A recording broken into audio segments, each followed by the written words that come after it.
I attended my mother's birthday dinner. She complained about feeling tired lately. I'm an internist. I looked at her eyes, then her fingernails. Then I excused myself to the bathroom and cried. I knew that color. I'd seen it 100 times. Stage 4. The moment I saw my mother reach for the breadbasket, I knew she was dying. Sounds dramatic. Sounds like the kind of thing people say in movies when they want you to feel something. But I'm not being dramatic. I'm a doctor. 15 years of internal medicine. 15 years of reading bodies like other people read newspapers. And when her sleeve slipped back and I saw that bruise, deep purple, almost black at the center, the kind that blooms from nothing, the kind that means everything, my hands went cold around my wine glass. She didn't notice me looking. Nobody did. They were all watching Megan's husband attempt to light 67 candles without setting the tablecloth on fire. Everyone laughing, Dad making jokes about fire codes, my niece filming everything for Instagram, and I sat there, watching my mother smile, watching her pretend. I excused myself before they finished the candles, said something about the bathroom, walked past the hose stand, past the kitchen doors, into that narrow hallway where restaurants keep their mops and broken dreams, locked myself in a single stall, put my back against the door, and fell apart, not crying, not at first, just this full-body tremor that started in my chest and radiated outward until even my teeth were shaking. Because I knew that bruise. I knew the yellow tint I'd seen in her sclera when she laughed. I knew the vertical ridges on her fingernails. I knew the 15 pounds she'd finally lost. I knew the fatigue she blamed on wedding planning. I'd seen this exact constellation 100 times. In exam rooms, in hospital beds, in charts stamped with words no family ever wants to read. Pancreatic, liver, something metastatic, something that doesn't negotiate. When I came back to the table, my eyes were red. Mom noticed immediately because mothers notice everything except what they don't want to see. Allergies? She asked. Yeah, I said. Something in here. She knew I was lying. I knew she knew. But there were candles to blow out and wishes to make, so we both just smiled and pretended we weren't already grieving. That was 3 months ago. What happened next broke something in me I'm not sure I'll ever fix. My name is Marcus Okonkwo, 39 years old, board-certified internist at St. Raphael's Medical Center in Baltimore. 14 years of telling people news they don't want to hear. 14 years of holding hands while monitors flatline and families collapse and the world keeps spinning like nothing happened. I'm good at my job. Not bragging, just a fact. My patient satisfaction scores are top 5%. My diagnostic accuracy rate hovers around 92%. I've caught things other doctors missed. Saved lives that should have ended. Built a reputation as the guy who sees what others don't. But all those years of training, all those accolades, all that expertise, none of it prepared me for what my mother did. Let me back up. My parents are Igbo, first-generation immigrants. Dad came over in 1979, worked 3 jobs while getting his accounting degree, built a tax practice from nothing. Mom followed 2 years later, taught elementary school for 3 decades, raised 3 kids, held everything together with prayer and palm oil and sheer force of will. We're close, not in some performative Instagram family way, actually close. Sunday dinners that last 4 hours, phone calls that go nowhere but somehow matter, the kind of closeness that comes from surviving together. Mom's 67th birthday was supposed to be simple. Her favorite restaurant, Lucia's, this Italian place downtown she's been going to since Reagan was president. Red checkered tablecloths, candles dripping wax down old Chianti bottles. Owner named Giuseppe who still comes out to kiss her on both cheeks. Megan organized everything. My younger sister, wedding planner by trade, control freak by nature. She'd coordinated the balloons, the flowers, the cake shaped like a rose garden because Mom's been tending hers for 40 years. Even flew in Uncle Emmanuel from Houston. I almost didn't go. That week had been brutal. Lost a patient. 44-year-old father of 3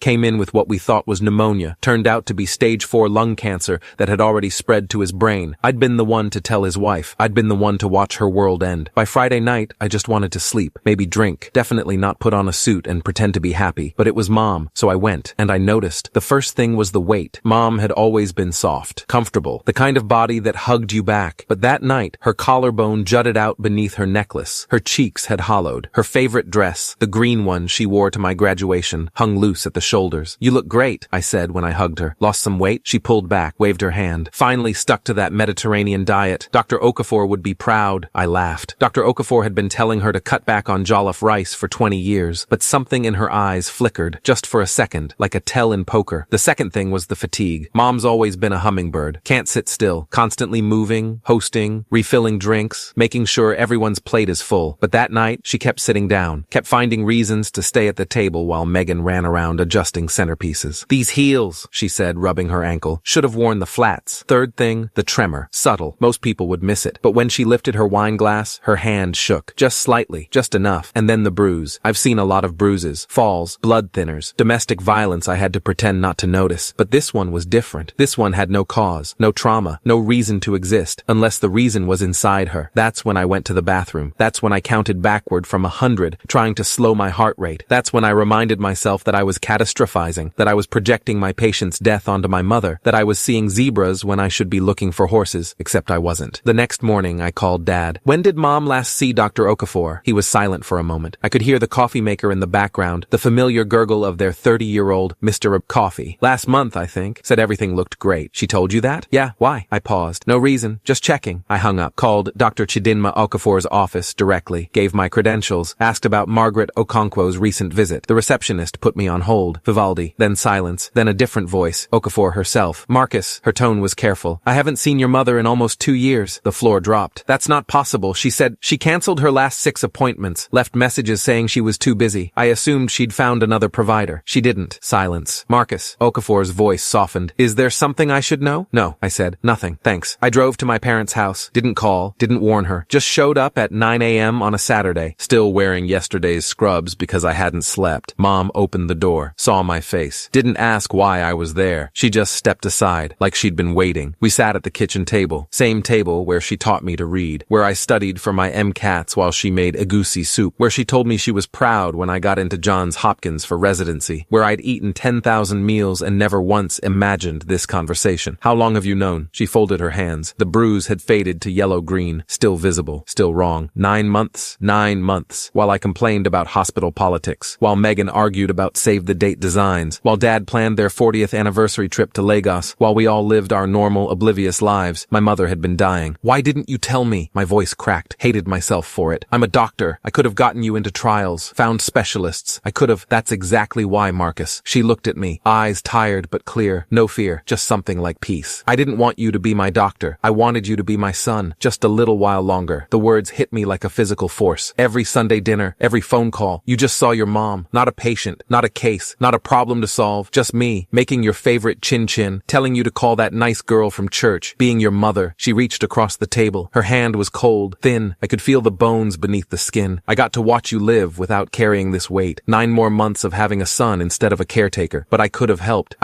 You would have tried to save me. She squeezed my hand. And when you couldn't, it would have destroyed you. I've watched you come home from work, Marcus. I've seen what losing patience does to you. I couldn't be one of them. Not yet. I opened my mouth, closed it. 14 years of knowing exactly what to say to frightened families, and I couldn't form a single word. I have plans, she continued. Good doctors. Dr. Efyong at Hopkins, oncology specialist. She's the best. I've been managing the pain. I've got a timeline. Does Dad, since last week, I wanted to tell you first because I knew you'd figure it out. She almost smiled. You always were too smart for your own good. Does Megan know? Tonight, after you leave, I wanted to talk to each of you separately. I stared at the tablecloth. Yellow gingham. Same pattern since I was 12. Coffee stains Dad never quite got out. Whole history of our family in those faded squares. What is it? I asked. Exactly. She hesitated. Pancreatic adenocarcinoma, stage 4 when they found it. Already in the liver. I closed my eyes. Pancreatic adenocarcinoma. 5-year survival rate. Less than 10%. Stage 4 with hepatic metastases. Median survival. 3 to 6 months. I'd given this exact prognosis to families 40, 50 times. Watched their faces crumble. Offered hollow comfort about quality of life and palliative care. Now I was the one crumbling. Now I need you to do something for me, Mom said. I looked up. Let me be your mother for whatever time I have left. Not the other way around. Can you do that? I sat there. Morning light through the yellow curtains she'd made 30 years ago. Coffee smell. Dad's footsteps creaking upstairs. I don't know if I can, I admitted. Then learn. She released my hand. Because I'm not spending my last months watching you try to fix something that can't be fixed. I want dinners. I want arguments about politics. I want you to bring home a woman I can interrogate about her intentions. She raised an eyebrow. I want normal, as long as I can have it. I left an hour later. Sat in my car for 30 minutes before I could drive. Called in sick to work for the first time in 4 years. Then I went home and made a plan. Because I couldn't just do nothing. The first thing I did was request her records. Not through official channels. Mom had made it clear she didn't want me involved medically, but I knew people. Called in favors. Dr. Amara Balogun at Hopkins, friend from residency, owed me for covering her shifts during her divorce. She pulled the imaging for me, off the record, sent it to my personal email with a note. I'm sorry, Marcus. Call me if you need anything. I sat in my apartment at 2 a.m., scrolling through CT scans on my laptop. The mass in the pancreatic head was unmistakable, 3 centimeters, encasing the superior mesenteric artery, liver lesions, at least 4 visible, retroperitoneal lymphadenopathy, inoperable. I'd known it would be, but seeing it, actually seeing the tumor that was killing my mother, felt like being stabbed. I called Dr. Ngozi Efyong the next day. She was cautious course at first. Patient confidentiality, couldn't discuss without consent, but I told her I just needed to understand the treatment plan, that Mom had asked me to stay out of it, but I needed to know she was in good hands. Your mother is remarkable, Effiong said finally. She came to me 9 months ago with a clear understanding of her prognosis. Most patients in her situation want aggressive intervention, chemo, radiation, anything that might buy time. And she didn't? She asked me one question. What will preserve my quality of life longest? Not quantity, quality. A pause. We started her on a modified FOLFIRINOX regimen, lower doses, fewer side effects. She's responded well, better than expected. The disease has progressed slowly. How much time? Silence. Dr. Okonkwo. Marcus, I can't. How much time does my mother have? More silence. Then, at current progression, 6 months. Maybe 8 if we're lucky. But these things are unpredictable. Could be less. Could be more. I thanked her, hung up, stared at the ceiling until my alarm went off for work. The third thing I did, the thing I'm not proud of, was start monitoring. I didn't tell Mom, didn't ask permission, just started showing up more often. Sunday dinners, random Tuesday lunches, dropping by to help Dad fix the gutters when I really just wanted to see how she was moving, how she was eating, whether the jaundice was worsening. I tracked everything, weight, color, energy levels, appetite, kept a spreadsheet on my phone like she was any other patient, noted when she started having trouble with stairs, when she switched from wine to water at dinner, when she started wearing long sleeves to hide the port they'd installed for chemo. She knew what I was doing. Of course she did, but she let me. I think she understood I needed something to control. The unraveling started 6 weeks later. I was at work, Tuesday afternoon, middle of a routine exam, with a 70-year-old man named Walter, who came in every 3 months to complain about his arthritis and flirt with the nurses. My phone buzzed, then buzzed again, then started ringing. Megan. She collapsed, my sister said before I could speak. Mom collapsed. We're at Hopkins. They're running tests. I don't remember leaving the exam room. Don't remember what I said to Walter. Don't remember the drive. Just flashes. Highway, parking garage, elevator, the smell of antiseptic that usually comforts me, but now made me want to vomit. Dad was in the waiting room. Looked like he'd aged 10 years overnight. Megan sat beside him, mascara streaked, still wearing her gym clothes. Uncle Emmanuel paced by the window, phone pressed to his ear, probably calling relatives in Nigeria. What happened? Dad looked up. She was gardening, just fell, couldn't get up, said her legs wouldn't work. I felt my medical training click into place like armor, defense mechanism. If I could be a doctor, I wouldn't have to be a son. Did she hit her head? Any loss of consciousness? I don't think so. She was awake the whole time, just confused. Confusion, leg weakness. My mind raced through differentials, hypoglycemia, electrolyte imbalance, metastatic disease to the brain or spine. I walked to the nurse's station. A woman in scrubs looked up. Recognition flickered across her face. Dr. Okonkwo,